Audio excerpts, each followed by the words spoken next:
여러분은 요 근래 설 명절을 은혜 중에 잘 지내셨습니까? 저 또한 설 명절을 맞이해서 양가 가정을 또 방문하면서 인사도 드리고 또 은혜로운 시간을 갖고 돌아왔습니다. 저는 이 명절을 맞으면 늘 기억나는 게 있습니다. 뭐냐면 저희 아버님을 중심으로 해서 가족 모두가 한 자리에 모여 앉아서 아버님이 인도하시는 그 예배에 참여해서 말씀을 듣기도 하고 찬양하며 예배드렸던 기억이 납니다. 그러나 약 3, 4개월 전에 아버님이 몸이 불편하셔서 어머니가 같이 요양원에 들어가셔서 더 이상 가정 안에서 예배를 드릴 수는 없게 되었습니다. 그래서 예배 대신에 어머님, 아버님을 찾아가서 인사드리고 또 같이 기도도 하고 또 이렇게 명절은 또 처갓집에서 보내게 되었습니다. 그런데 명절이면 예배를 드리지 않으면 뭔가 좀 마음이 좀 불편하더라고요. 그래서 최근부터 우리 장모님과 우리 처형들 모이면 같이 예배를 집례하고 인도를 합니다. 한 가지 문제는 처형이 교회를 안 다니거든요. 교회를 안 다니는 분이 가족 중에 한 사람인데 예배를 인도해도 될까라는 생각도 들었습니다. 그러나 또 한편으로 이런 생각이 듭니다. 애당초 세상은요 기준이 없다는 겁니다. 우리 믿음의 사람들이, 그리스도를 아는 사람들이 기준을 제시해 줘야 될 그런 입장에 서 있다는 것이죠. 그래서 양해를 구하고 처형에게 부탁을 해서 같이 가족끼리 둘러앉아 예배를 드렸습니다.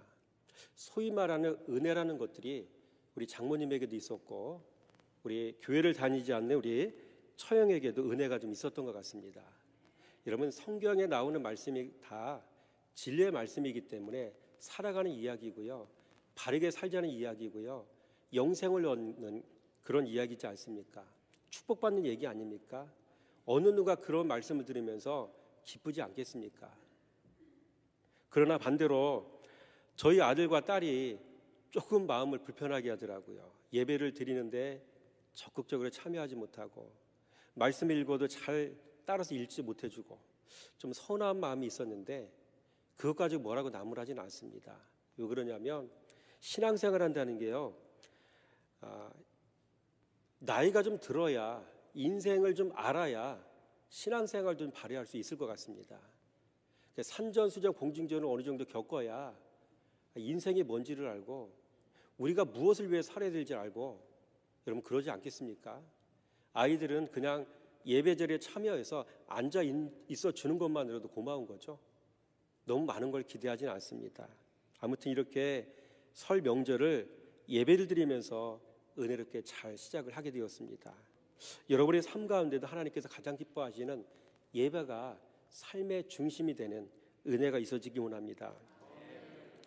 여러분, 오늘 본문의 말씀은 한 구절의 말씀 우리가 읽었는데 여러분이 가지고 있는 성경 사도행전 6장 1절 말씀 보니까 이 초대교회 안에 큰 문제가 생겼다는 겁니다.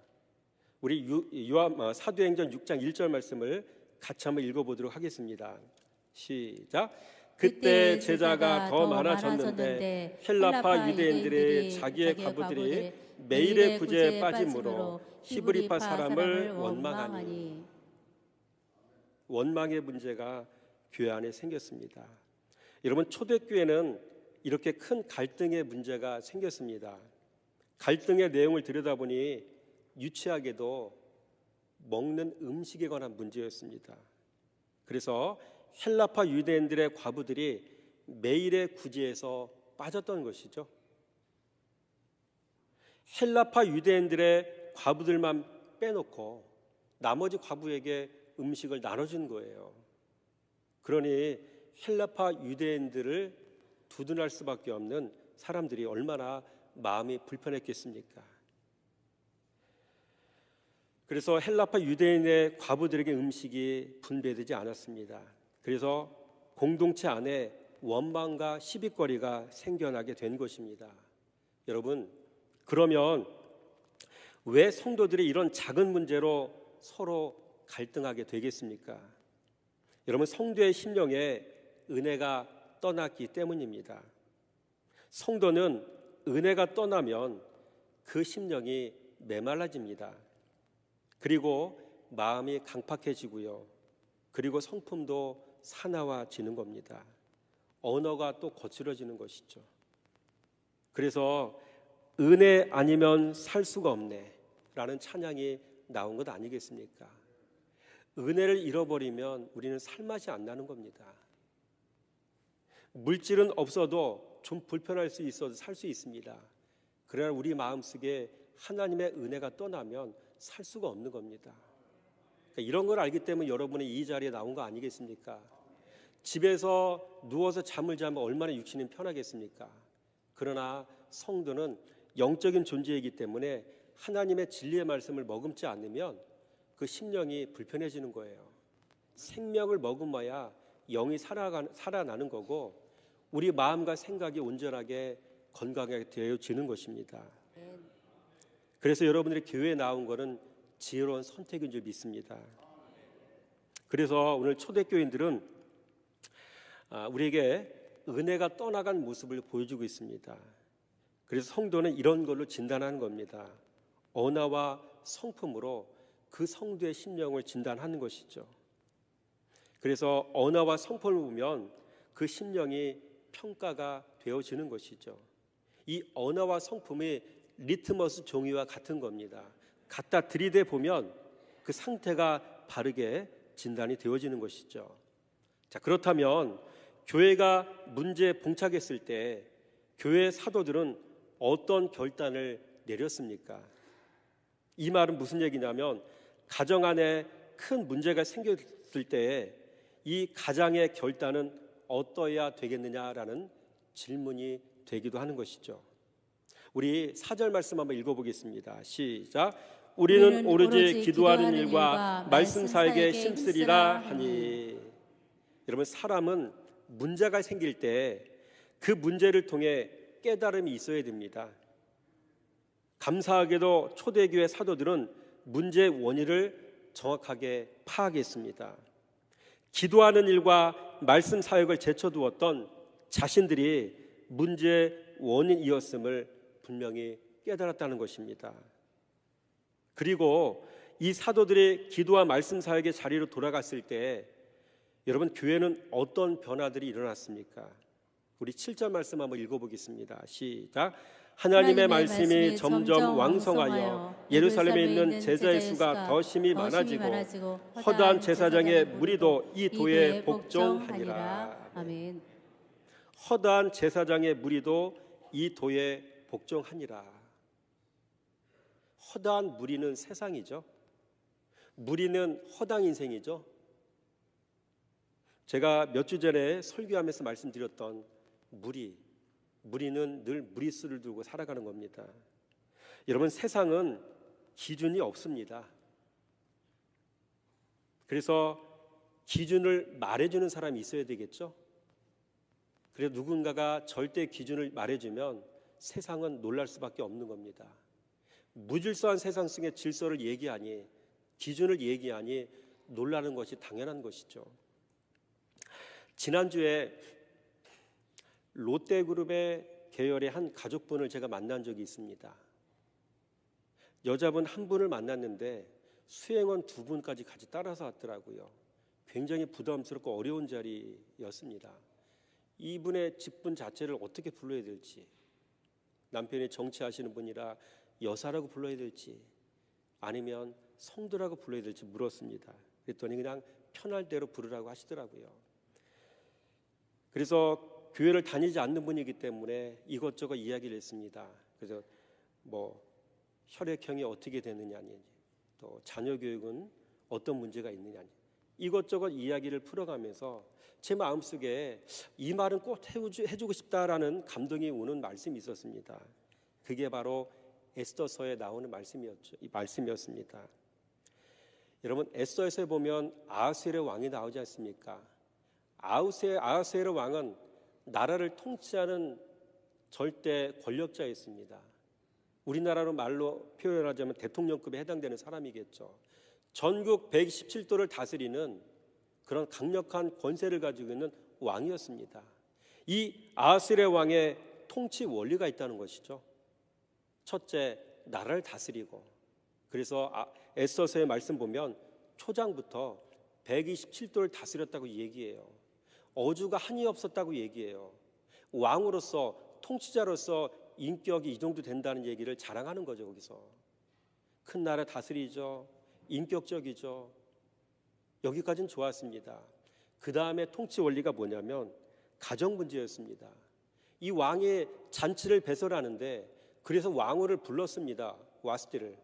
근데 왕후가 오지를 않아요. 왕의 말을 듣지 않는 왕후, 남편의 말을 듣지 않는 아내, 이거 말이 되는 겁니까? 여기부터 좀 이상한 것 같아요. 나라 다스리는 문제를 언급하고 있고, 그 다음에 가정의 문제를 언급하고 있고, 가정의 문제를 들여다보니까 왕후가 왕의 말을 듣질 않아, 아내가 남편의 말을 듣질 않아. 이때 왕이었던 아하스랴 왕은 레이지, 아주 경노했다라고 표현하고 있습니다. 화난 것의 최상급의 표현이 경노 아니겠습니까? 그래서 순서가 이렇게 되는 겁니다. 나라 다스리고, 가정을 다스리고, 그 다음에 나를 다스리고, 통치 원리가 이렇게 되는 거예요, 순서가. 근데 어디서부터 삑사리가 난 거예요? 가정을 다스리는 문제부터 삑사리가 난 건데, 그 가정에 다스리는 문제를 살펴보니까 근본 원인은 아내에게 있는 것이 아니라 왕이었던 아하스랴 왕 자신에게 문제가 있었던 것이죠. 자신의 마음을 다스릴 수 없었던 이 아하스랴 왕, 그러니 가정을 다스릴 수가 없는 것이고, 이런 왕이 나라를 다스린다 한들 얼마나 오래 가겠습니까? 그래서 아하스랴가 다스렸던 그 나라는 여러분 쪼개지지 않았습니까? 그래서 에스더서에서 한 번 나오지 이 아하스랴 왕의 이름은 더 이상 거론되지 않습니다. 오래 가지 못하는 것이죠. 이런 내용의 메시지를 그분에게 툭 던져줬어요. 앞에 계신 그분에게. 그랬더니 수행원 비롯해서 세 분이 전체가 다 귀를 쫑긋 세우시는 거예요. 여기서 깨달았습니다. 아, 세상은 기준이 없구나. 우리 믿음의 사람들이 진리를 가르쳐 줘야 되는 거구나. 아멘이신가요? 그렇죠. 삶으로 가르쳐 줘야 되고, 하나님의 말씀을 선포함으로 가르쳐 줘야 되고, 기준이 이겁니다라고 얘기를 해줘야 되는 겁니다. 오늘 말씀해 보니까 허다한 제사장의 무리도 이 도에 복종하니라. 제사장은 제사장인데 예수가 오심을 믿질 않잖아요. 그러니 이 사람들은 세상 사람들인 거예요. 그러니 예수라는 진리를 전해주니까 놀라 뒤집어지는 거죠. 다 듣는 거잖아요. 여러분, 우리가 명절을 만나서 가족들을 만나든 친족을 만나든 우리의 언행 심사로 그리스도 예수를 바르게 증언하는 그런 지혜자의 삶을 사시기 바랍니다. 아멘. 이렇게 말씀의 자리로 사도들이 돌아갈 때 교회 안에는요 많은 변화가 일어났어요. 그래서 오늘 말씀해 보니까 말씀이 왕성해졌다라고 기록하고 있죠. 여러분, 교회의 부흥은 사람의 수가 아닙니다. 교회의 부흥은 교회 건물의 크기 확장이 아닙니다. 오늘 본문 말씀에 분명하게 기록하고 있잖아요. 말씀이 왕성해짐이 주님이 내려주신 부흥의 정의입니다. 따라서 합니다. 말씀이 왕성해짐. 말씀이 왕성해짐. 이게 교회 부흥의 정의라는 거예요. 여러분, 성도의 심령에서 일어나는 말씀 왕성해짐이 교회 부흥입니다. 말씀이 왕성해진 성도의 수가 많아짐이 주님이 기뻐하시는 부흥인 것입니다. 여러분, 말씀이 왕성해질 때 성도에게는 어떤 현상이 나타났습니까? 오늘 본문 말씀에서 한번 찾아보겠습니다. 사도행전 6장 3절 말씀인데 한번 읽어볼까요? 시작. 형제들아, 너희 가운데서 성령과 지혜가 충만하여 칭찬받는 사람 7을 택하라. 우리가 이 일을 그들에게 맡기고. 아멘. 여러분, 말씀 안에 문제에 대한 답이 다 사실 들어있어요. 여러분, 말씀이 왕성해질 때 성도는 성령이 충만해집니다. 말씀이 왕성해질 때 성도는 지혜가 충만해집니다. 말씀이 왕성해질 때 사람들에게 칭찬받는 일들이 일어납니다. 아멘. 하나님과 사람에게 사랑받는 역사가 일어난다는 것입니다. 아멘. 뭐가 들어갈 때? 진리이신, 또 다른 말로 예수이신 말씀이 들어갈 때 성령 충만, 지혜 충만, 하나님과 사람에게 사랑받고, 여러분 이런 역사를 실제로 경험하는 저와 여러분의 삶이 되기 원합니다. 아멘. 여러분 성령은 예수님이 보내주시는 분이십니다. 요한복음 14장 16절 말씀 읽어볼까요? 시작. 내가 아버지께 구하겠으니 그가 또 다른 보혜사를 너에게 주사 영원토록 너희와 함께 있게 하리니. 아멘. 그래서 예수님께 잘 보여야 됩니다. 예수님께 잘 보이는 방법이 뭔지 아세요? 예수님 자신이신 말씀 잘 순종하는 겁니다. 예수님께 잘 보이는 겁니다. 그게. 그러면 성령님을 보내주십니다. 둘째로 여러분 지혜의 근본은요 예수님이십니다. 예수님이 바로 지혜이신 분이시죠.